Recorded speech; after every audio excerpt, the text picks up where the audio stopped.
I never imagined evidence could be so damning, or that I could feel so little while watching my life explode. My name is Gerald McCormick, and I'm 36 years old. Each morning I wake at 5:30, check the cameras I've installed, and review my documentation before heading to work as a mechanical contractor. Mary McCormick, my wife, thought she could destroy everything I built with no consequences. My father taught me patience before cancer took him when I was 17. The cherry red F-150 I saved for wasn't just transportation. It was proof that discipline matters. I watched my wife laugh amid broken brick and twisted metal. My hands trembled, but my resolve hardened. When someone disrespects your life's work, true justice requires evidence, not anger. I'll rebuild what matters, but Mary will face what she's earned. But let me start from the beginning. Before I go any further, let me know in the comments where in the world you are watching from, and make sure to subscribe because tomorrow I will share a story you don't want to miss. The sound ripped me from a dead sleep. Glass shattering and metal crunching against brick. The whole house trembled. For a split second, I thought it was an earthquake, but earthquakes don't sound like a truck engine revving. I bolted upright, heart hammering. My first thought was burglars. My second thought was worse. Mary? No answer. The clock read 1:17 a.m. I stumbled out of bed, my bare feet slapping against the cold hardwood as I rushed down the hallway. The smell hit me before I reached the living room. Gasoline, dust, and underneath it all, the unmistakable scent of tequila. My stomach dropped. When I rounded the corner, I froze. My cherry red F-150, the truck I'd worked double shifts for 2 years to afford, was halfway through our front wall. Brick dust clouded the air. Drywall hung in jagged chunks.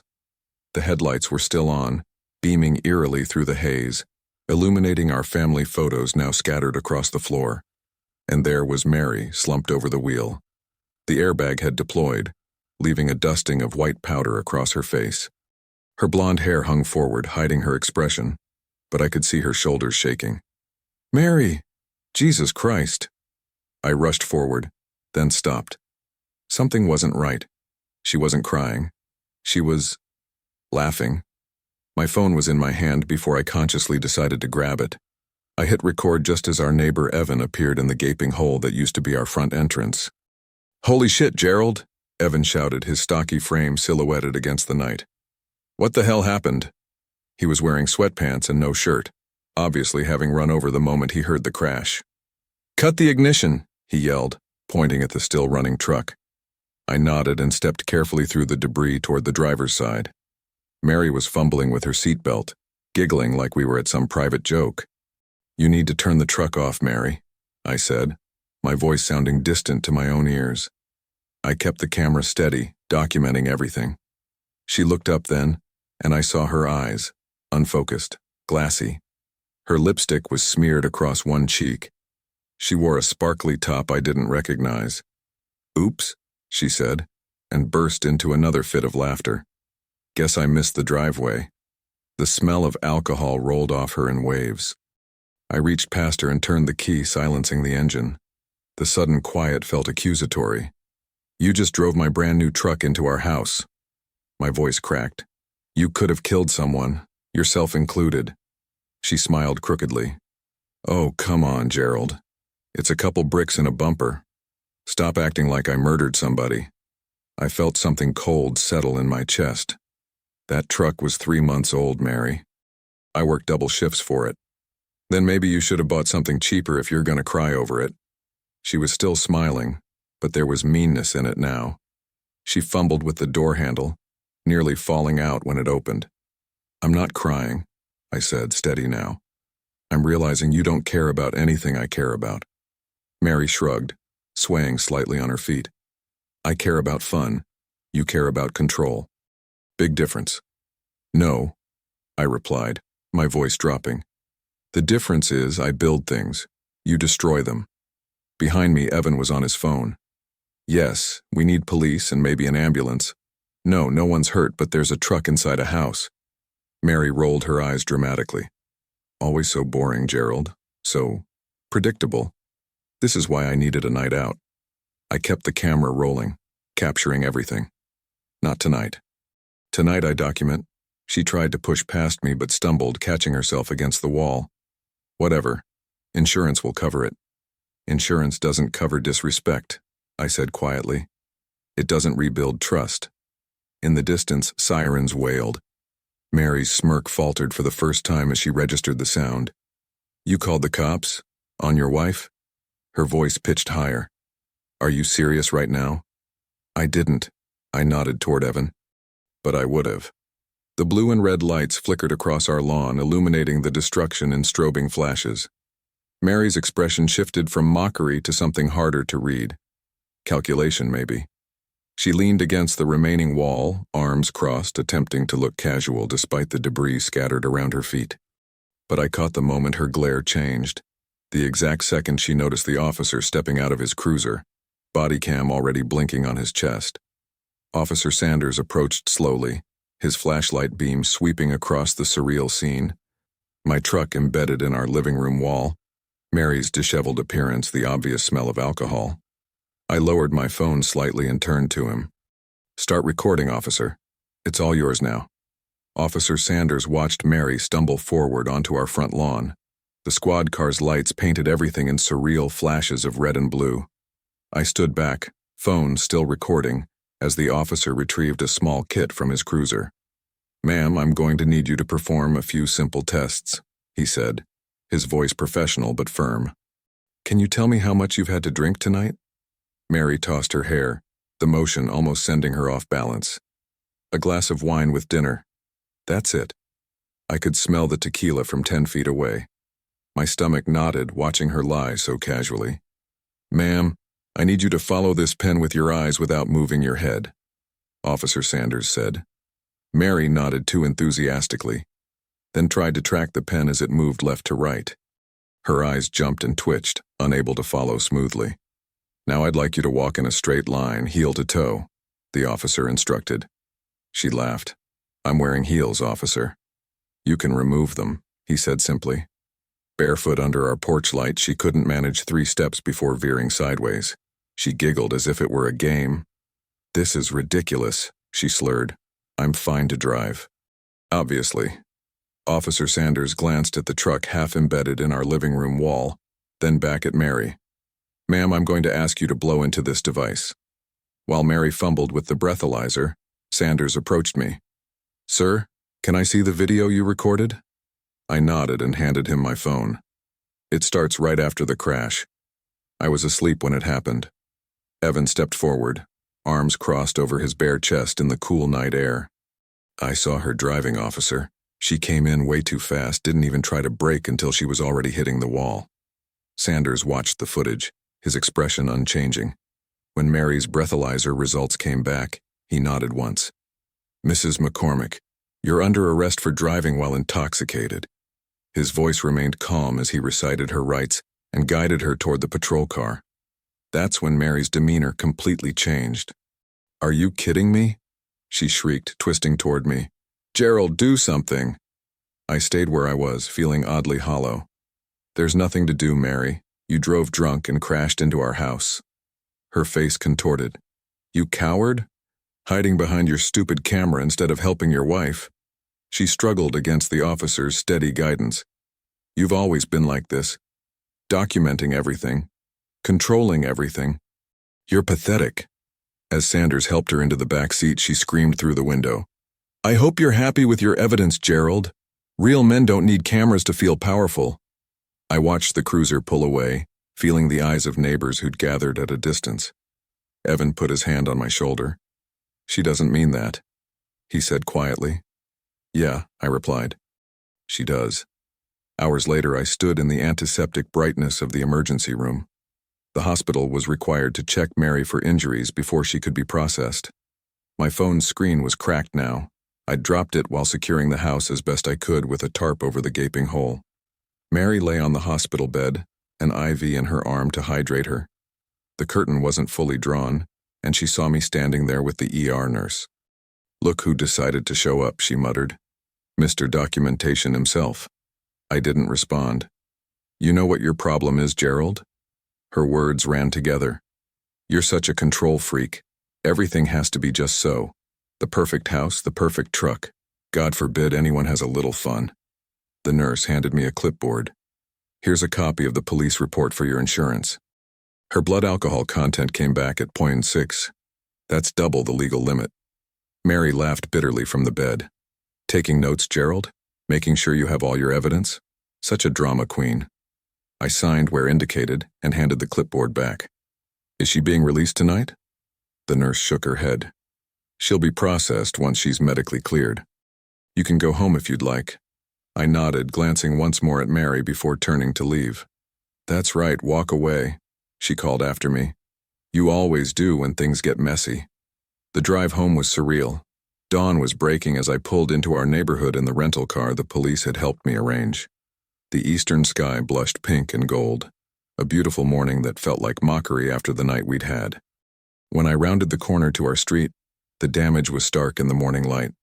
Our front wall gaped open, hastily covered with the blue tarp that flapped in the breeze. My F-150's grille and front end were buried in broken drywall, brick dust, and splintered wood. Police tape cordoned off the area. I parked across the street and walked slowly to what remained of our entryway. The house felt hollow, violated. Standing amid the destruction, breathing in dust and gasoline fumes, I finally allowed myself to feel the weight of everything that had happened. This wasn't an accident, I whispered to the empty house. Later that morning, I made coffee with hands that wouldn't stop trembling. Not from fear, from something deeper, a kind of bone-level exhaustion mixed with clarity. I'd slept maybe 2 hours, curled on the edge of our bed like I was saving space for someone who wasn't coming home. The coffee maker gurgled and hissed. Once Mary had called it my security blanket, said I loved that old machine more than spontaneity. Maybe she was right. The familiar sound steadied me now as I pulled out my notebook and cell phone. I dialed the insurance company at exactly 8:01 a.m. The claims representative, Diane, had a voice like warm honey and the patience of a kindergarten teacher. I understand this is difficult, Mr. McCormick, she said after I'd explained everything. We'll need photos of all the damage, copies of the police report, and any repair estimates you receive.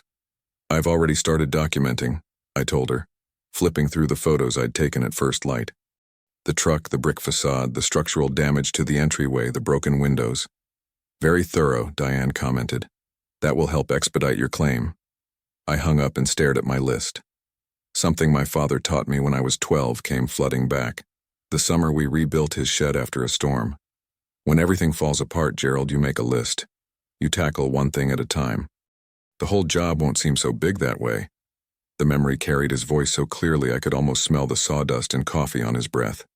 He'd died when I was 17, but his lessons lived in my bones. I spent the next 4 hours on that list, called Luis, my contractor buddy, for an emergency assessment, contacted the truck dealership about damage evaluation, photographed everything from multiple angles, swept up what glass I could, reinforced the tarp covering. Work kept the thoughts at bay, the questions I wasn't ready to answer. The doorbell rang at 2:37 p.m.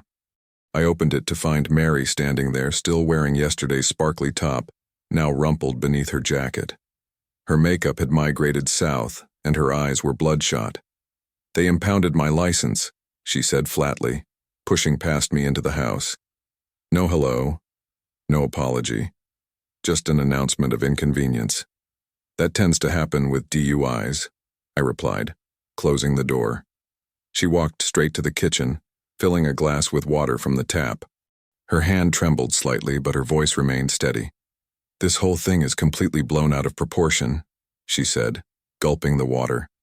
It was an accident, Gerald. People have accidents. I leaned against the doorframe, watching her. Accidents don't involve tequila shots and laughter, Mary. She rolled her eyes. Oh, please. I laughed because I was in shock. And I had 2 drinks, Max. The breathalyzer and blood tests say otherwise. Those tests can be wrong. She set the glass down hard enough that water sloshed over the rim. Besides, what kind of husband films his wife after an accident instead of helping her? The kind whose wife just destroyed his truck and home while drunk, I answered quietly. The footage is already filed with the police and insurance, Mary. They have the doorbell cam video too. Something flickered across her face, realization maybe, before hardening into defiance. Fine, whatever. She waved dismissively. You'll forgive me. You always do. I didn't answer. She mistook my silence for acquiescence and smiled. That half smirk that once made my heart skip, but now just made my stomach clench. I'm going to shower, she announced, heading for the stairs. Then we can talk about getting my car back. That night I couldn't sleep. Mary had retreated to the guest room without explanation. I need space, she'd said, as if I were the transgressor. Around midnight, I checked our accounts on my phone, a habit from years of careful financial management.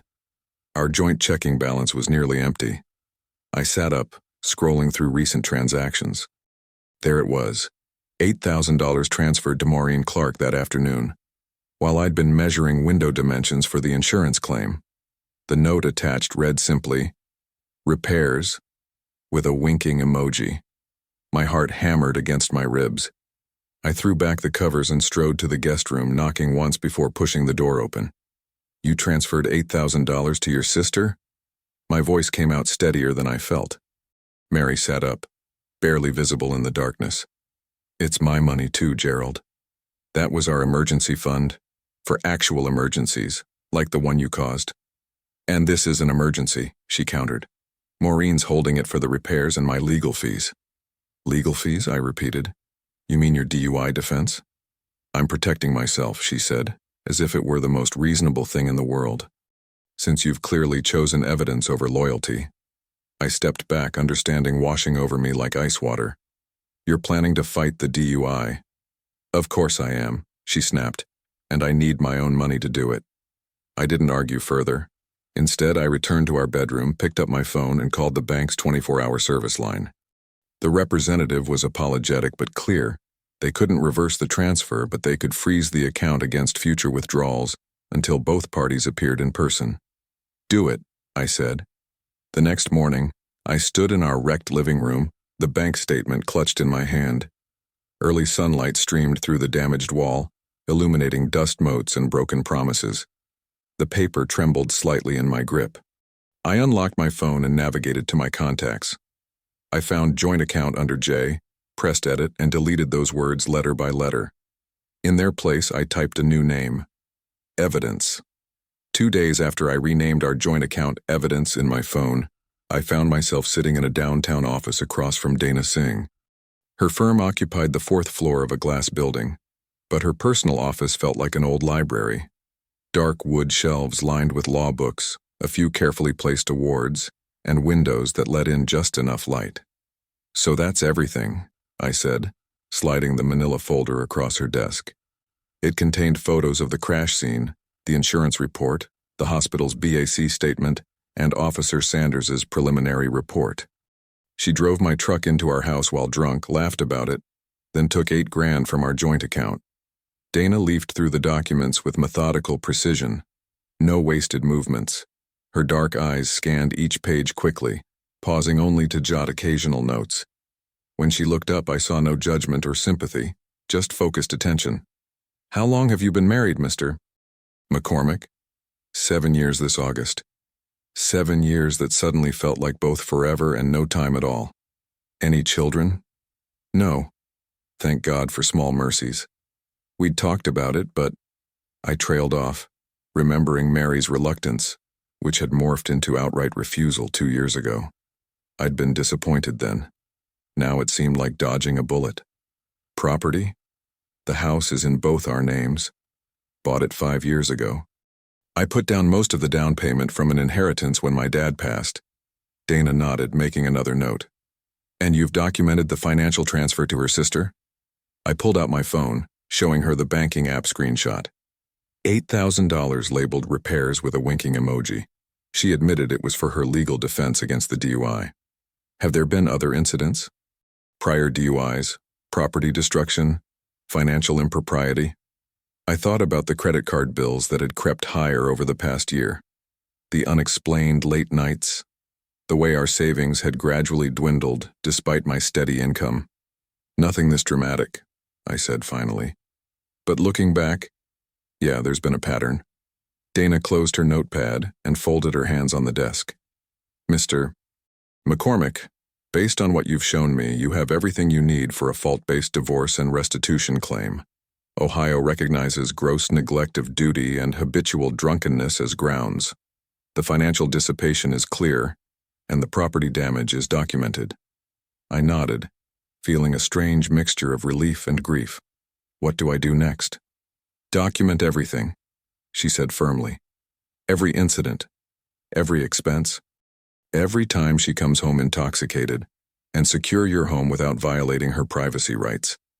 I remembered watching a YouTube video about legal home monitoring.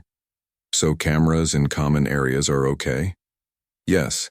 Entryways, living room, kitchen, anywhere that's not a bathroom or bedroom. Save everything to a secure cloud account. She handed me her card.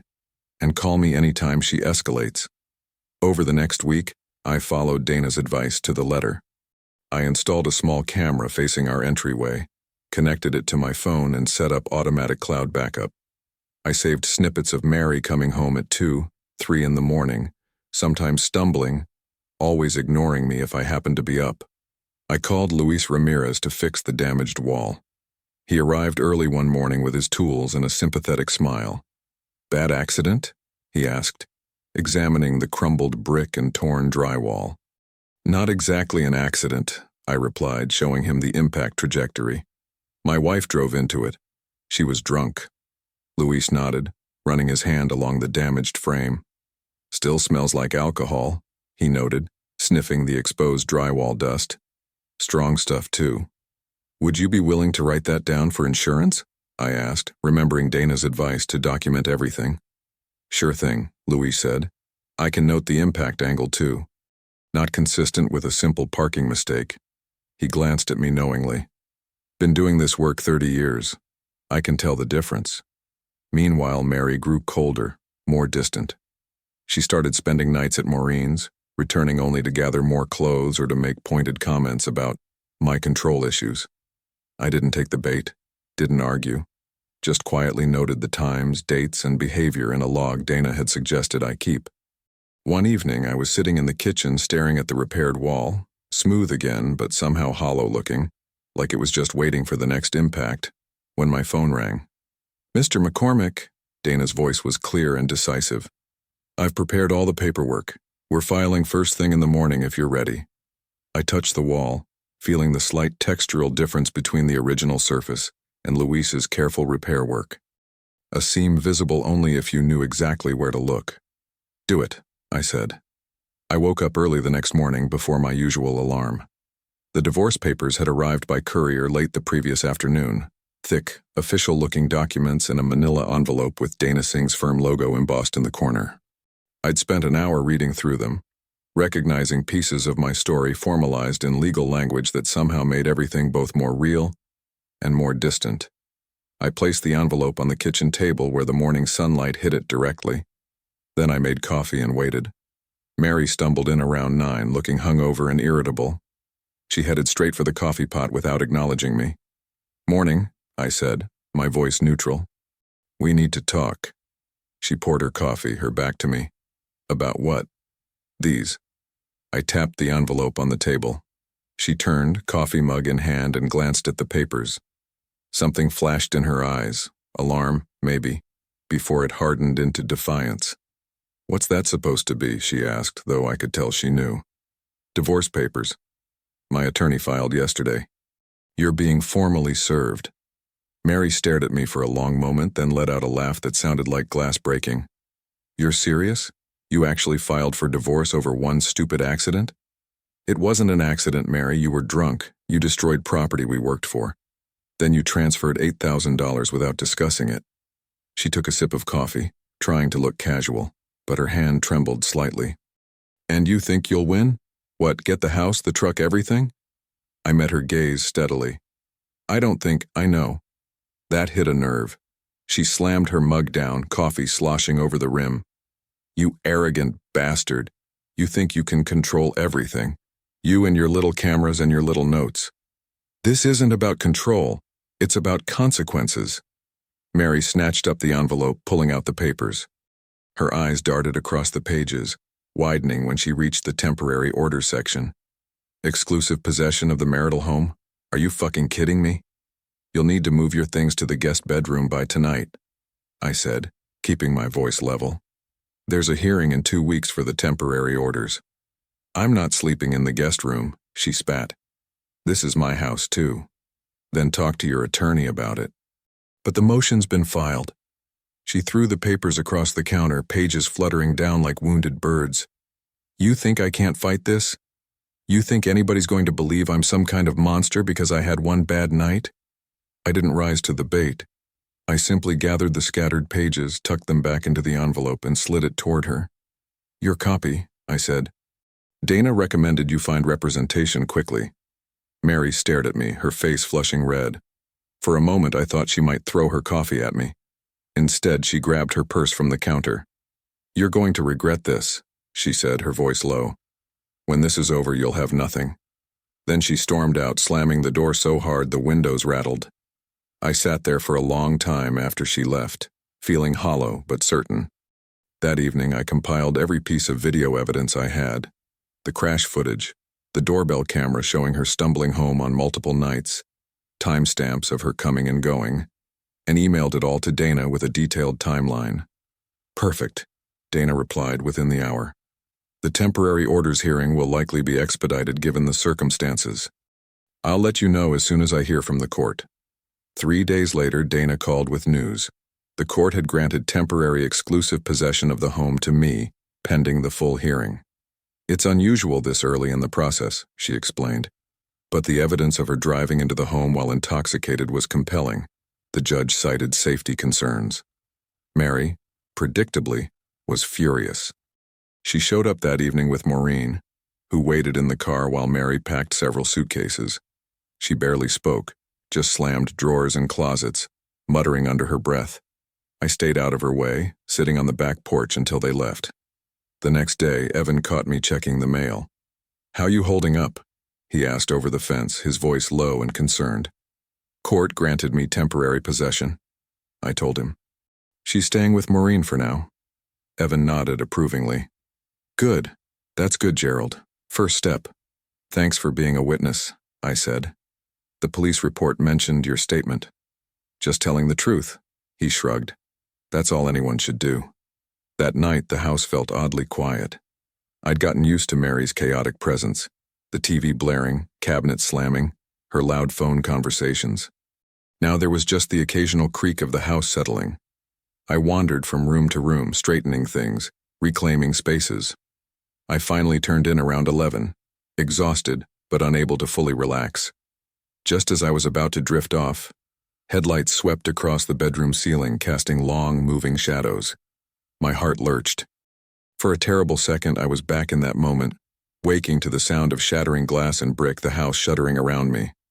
But it was only Evan's truck backing out of his driveway. He worked early shifts sometimes at the auto shop. I exhaled slowly, feeling my pulse gradually return to normal. The house was quiet again. Safe. I had no idea what storm Mary might be planning to unleash next. I just poured my second cup of coffee when the hard knock rattled my front door. Not a friendly knock. Official. 3 sharp raps that meant business. Through the peephole, I saw Officer Sanders standing on my porch, his face somber. My first thought was that something had happened to Mary. Maybe another DUI, maybe worse. I opened the door quickly. Morning, officer, I said, the coffee mug still warm in my hand. Mr. McCormick. He nodded, then held out a folded document. I'm sorry to do this, but I need to serve you with this emergency protective order. My stomach dropped. Protective order? For what? Your wife has filed a complaint alleging you threatened her. Judge Armstrong issued a temporary order until the hearing. I stood there, coffee cooling in my hand, trying to process what I was hearing. That's impossible. I haven't even seen Mary in days. Officer Sanders looked uncomfortable. Sir, I'm just serving the papers. The order requires you to vacate the premises immediately and remain at least 500 feet from Mrs. McCormick and this property until the hearing. But I have footage, I started. You'll have the opportunity to present that at the hearing, he said, glancing at his watch. The hearing is scheduled for Friday at 10 a.m. I need to verify that you'll comply with the order. My hands were shaking now, not from fear, but from pure disbelief and anger. I could feel heat creeping up my neck. How long do I have to pack? I can give you 30 minutes while I wait. I nodded, set my coffee down, and took the papers. Mary claimed I had violently threatened her during a confrontation at the house 2 days ago. There was no confrontation. I hadn't even seen her in almost a week. She'd attached a photo showing a bruise on her forearm and a clip from one of our arguments where I had said, "This ends now," completely out of context from the night of the crash. It was a lie, a complete fabrication, but the system wasn't designed to determine truth on the spot. I moved through the house mechanically, grabbing clothes, toiletries, laptop, chargers, and the external hard drive with all my evidence backed up. Officer Sanders stood by the door, professionally distant but watching carefully. "For what it's worth," he said quietly as I zipped my bag. "I remember that night. The crash." I nodded. "I know you do. Hearings at the county courthouse. Make sure you bring everything you have."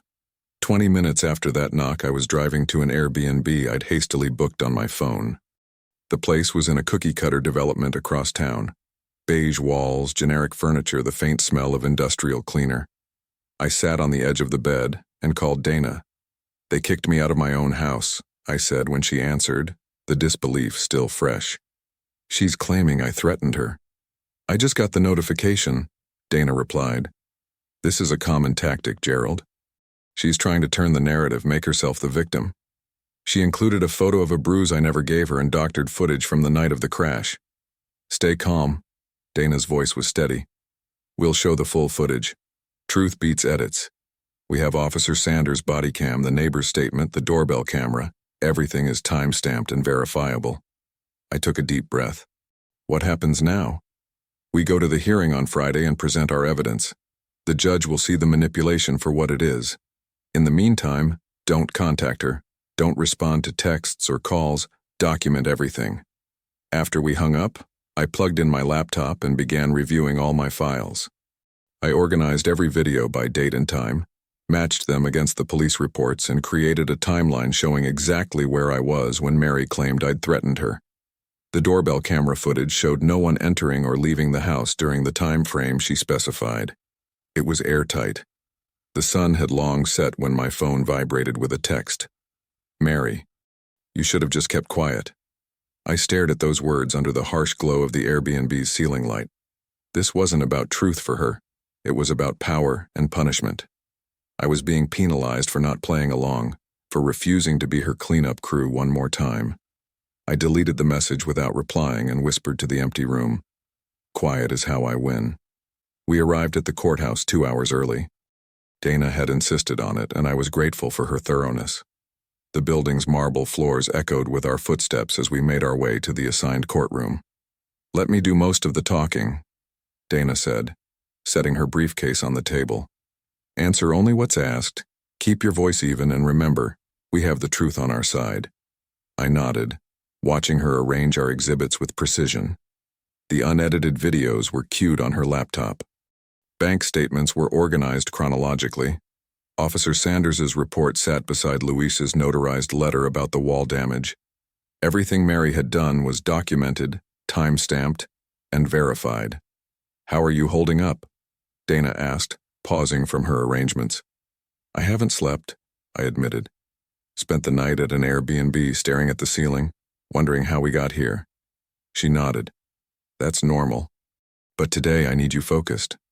I remembered the smell of Mary's perfume mixed with tequila the night of the crash, the way she laughed as drywall crumbled behind her, the casual text about safekeeping $8,000 with her sister. Each memory strengthened my resolve. "I'm ready," I said. The courtroom filled gradually.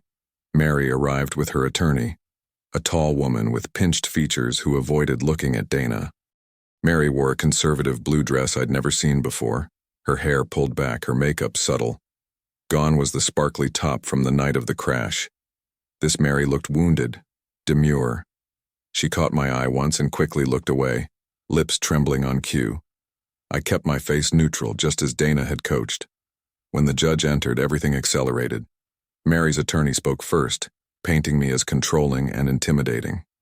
She played the edited clip of me saying, "This ends now," from the night of the crash, stripped of all context.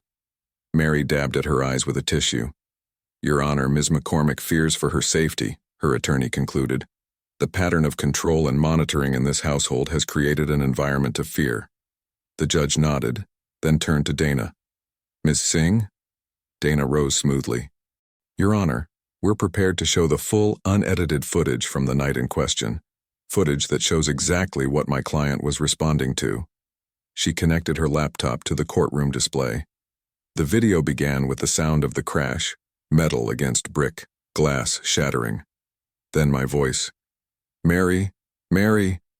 The camera panned from the crumbled wall to Mary, laughing as she stumbled from the truck. "Oops," Mary's voice rang clear through the speakers. "Guess I missed the driveway." The courtroom went completely silent. Every eye was fixed on the screen as the scene played out. Mary's dismissive attitude, her mockery of my concern, her slurred speech. When she said, "You'll get over it like you always do," several people shifted uncomfortably in their seats. Only then, in context, did my words come. "No, not tonight. This ends now. I'm documenting everything." Dana paused the video. "This is the full, unedited exchange that Ms. McCormick selectively cut to support her claim of threats." She continued methodically through our evidence. Officer Sanders testified next, describing Mary's belligerence during the arrest and confirming her blood alcohol content was 0.16, twice the legal limit. "And did Mr. McCormick at any time exhibit threatening behavior toward Ms. McCormick?" Dana asked. "No, ma'am," Officer Sanders replied. He remained calm throughout the interaction despite the circumstances. Luis took the stand next, describing the damage to the house. "The impact was severe enough to crack the foundation beneath the wall," he explained. "And yes, even days later the debris still smelled strongly of alcohol." Dana presented the bank record showing Mary's transfers to her sister, with the memo line reading, "Girls' night debt," followed by a wink emoji. She showed text messages where Mary had admitted to drinking before driving. With each piece of evidence, Mary seemed to shrink further into her chair. By the time Dana finished, the judge's expression had hardened. He removed his glasses, rubbing the bridge of his nose. "I'll review this evidence in chambers before issuing my ruling," he announced. "Court will recess for 30 minutes. As we filed out of the courtroom, Mary brushed past me in the hallway. Her eyes were no longer tearful. They burned with hatred. She leaned slightly toward me as if to speak, then thought better of it, her attorney pulling her away. I didn't flinch or step back. Instead, I met her gaze steadily and said just loud enough for her to hear, "You wanted attention. Now you've got it." The morning sun cut harsh angles through the courtroom windows as we filed back inside. My stomach twisted into a familiar knot, the same feeling I'd had waiting for inspection approvals on big projects. Dana sat beside me, her posture perfect, hands folded neatly over her notepad. She didn't whisper reassurances or pat my arm. I appreciated that. We both knew the evidence spoke for itself. Mary and her attorney settled across the aisle. She'd fixed her makeup during the recess, and now she dabbed at dry eyes with a fresh tissue. I looked away. Even her performance was starting to exhaust me. "All rise," the bailiff called. The judge returned, his face unreadable as he took his seat and adjusted his microphone. "Be seated." The rustling of bodies filled the courtroom before settling into expectant silence. "I've reviewed the evidence thoroughly," he began, looking over his glasses at both parties. "This court takes allegations of domestic threats very seriously, which is why temporary emergency orders exist. However, such orders must be based on honest representations of fact." Mary shifted in her seat. Her attorney's pen hovered over her legal pad, unmoving. "The video evidence presented by Mr. McCormick directly contradicts Ms. McCormick's sworn statement. The context she deliberately omitted transforms the nature of the exchange entirely." The judge's voice hardened. "Furthermore, Mr. McCormick's demeanor throughout that night's unfortunate events appears remarkably restrained given the circumstances." I felt something loosen in my chest, a tightness I hadn't even realized was there. This court finds Ms. McCormick's petition not only without merit, but manipulative and deceitful in its presentation. The emergency protective order is hereby vacated immediately." He paused, letting the words settle. Mr. McCormick's exclusive possession of the marital home is reinstated, effective immediately. Mary's attorney leaned over to whisper something, but Mary jerked away, her expression darkening. Furthermore, the judge continued, the court finds that Ms. McCormick shall bear full financial responsibility for damages to both the F-150 truck and the structural repairs to the marital home, as these damages resulted directly from her negligent and reckless behavior while intoxicated. Dana wrote something on her notepad and slid it toward me. Win. I nodded slightly but kept my eyes forward. Ms. McCormick, the judge addressed her directly now, I strongly advise you to consider your actions moving forward. This court does not look kindly on manipulated evidence or false allegations. Are there any questions before we adjourn? No one spoke. Mary stared straight ahead, her jaw clenched. Very well. Court is adjourned. The gavel struck once, sharp and final. People rose, gathering belongings and murmuring. Dana turned to me with a small, satisfied smile. Exactly what we hoped for, she said quietly. He saw right through it. I nodded, relief washing through me in waves. Thank you, I said simply. Don't thank me. You did the hard part, staying calm and documenting everything. She closed her briefcase. Go home, Gerald, it's yours again. I drove home slowly, music off, windows down. The late afternoon air smelled like cut grass and distant rain. For the first time in weeks, my shoulders weren't locked with tension. I turned onto my street and immediately spotted Mary's sister's car in the driveway. Mary herself sat on the front steps, scrolling through her phone. She looked up as I parked, pasting on a forced smile that didn't reach her eyes. I took a deep breath before stepping out. There he is, she said, her voice artificially bright. The man of the house. I didn't respond, just walked past her to unlock the front door. I need my clothes, she announced, following me. The rest of my things. I held the door open. Fine, get what's yours. That's it? No gloating? She stepped inside, looking around as if the house might have transformed during her absence. I'm not interested in gloating, I said, positioning myself in the entryway where I could see her movements throughout the house. Just take what's yours and go. She snorted and headed for the bedroom.